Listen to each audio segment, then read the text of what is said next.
When was the last time you post? The bench anniversary. 2006. That was my first 2006. Yung second ko was with two covers, yung kay Bianca King, kaming dalawa, and then the other one was Rica Peralejo and Camille Prat. Wow, tagal na yan na. Nag-cover pa si Camille sa si Rica. Pareha na sila rin may baby. Yeah, and you look different already since you last already. Yes, I really like the sophisticated na siya. I guess I know myself more now. I'm more comfortable in my skin. So, ang ganda kasi all white, tapos yung isa kasi dapat all black. Contrast. I thought the all black was for the online. Yung pala nilagay na rin sa print.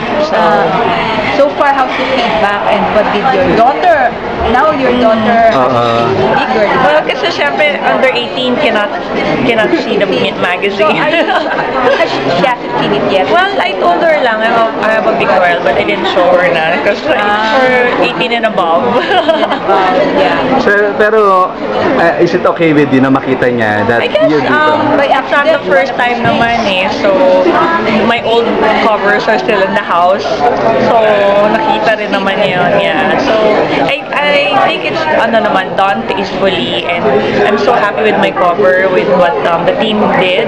Doc Marlon, Jigs, Mayugay yung makeup artist, hairstylist, stylist, and Charmaine yung stylist na clothes okay din.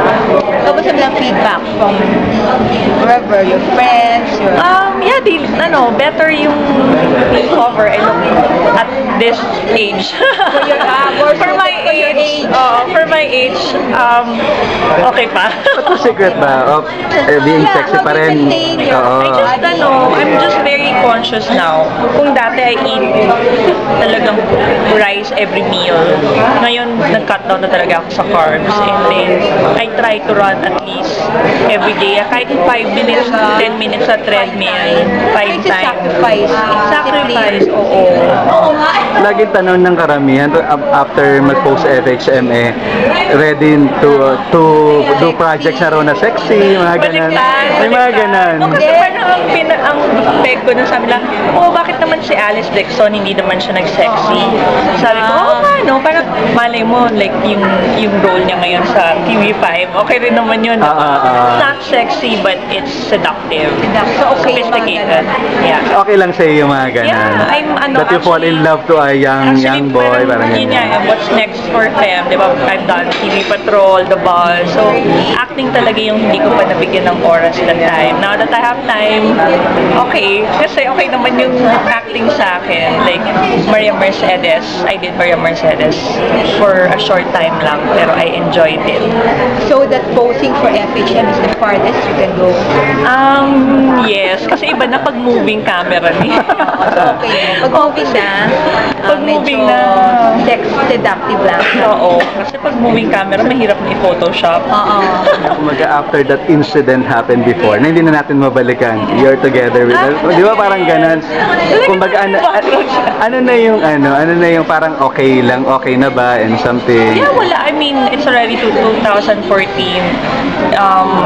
Everybody's moving on and moving forward. Sabi nga ni Tim Yap sa kanyang party, upwards and onwards.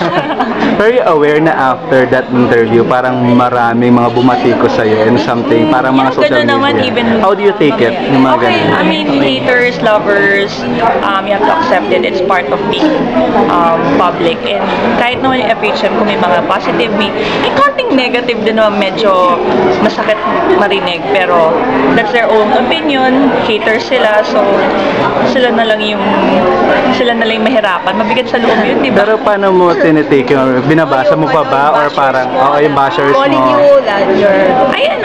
The truth. Kasi, like, even may FHM, sabi na parang I'm too old na, why would I buy it? Mga ganon, parang mga iba-ibang opinion. So, I just read it, and then, kung may time ako, dinidelete and binablock ko. Kung may time, talagang may kasi it's my page eh. So parang, they have to know that we're also human. Pero, not to the point na sasagot ako, kasi pag sinagot mo, lalaki lang eh. So, I just first I try to not mind it. Pero kung may time, wala namang ginagawa, delete, block. Pero hindi mo sila sinasagot. Hindi, no. Yun ang never kong gagawin. Kasi, like, di ba si Miss Sharon, ganito, sumagot, mahirap makipaglaban sa mga professional haters. Hindi mo kilala pa. At saka hindi kilala. Wala kang panalo. Parang even if you tell them, hindi ka naman nila kilala, so how will they judge you as a person? Ibig sabihin, napakababaw ng bearing nila. Pero may mga lesson na natutunan ka din sa... Yes, ang dami. Like what? Do you want to share something? yung mga Yun nga kasi, yun nga, whatever we say, we have to think both sides na ano nga ba yung nagsasabi ka ng totoo, pero ano yung masasabi ng mga followers na may iba ring paniniwala. So, if you're willing to risk kung ano man yung statement mo, then go ahead. Pero ako, wala naman akong no regrets, no anything. Sinabi mo. Oo, Whatever you said. Oo nga. Pero kasi syempre nakalimutan ko na yun, naalala ko na yung mga bad comments sa FHM ko, ano. Kumbaga. May ganun pa rin. Pero siguro 90% good, 10% yung bad sa FHM. So dun sa mga hindi nila okay lang, hindi daw sila bibili. Pero yung maraming mas bumili, thank you. Sige. Thank you. Thank you, Pe.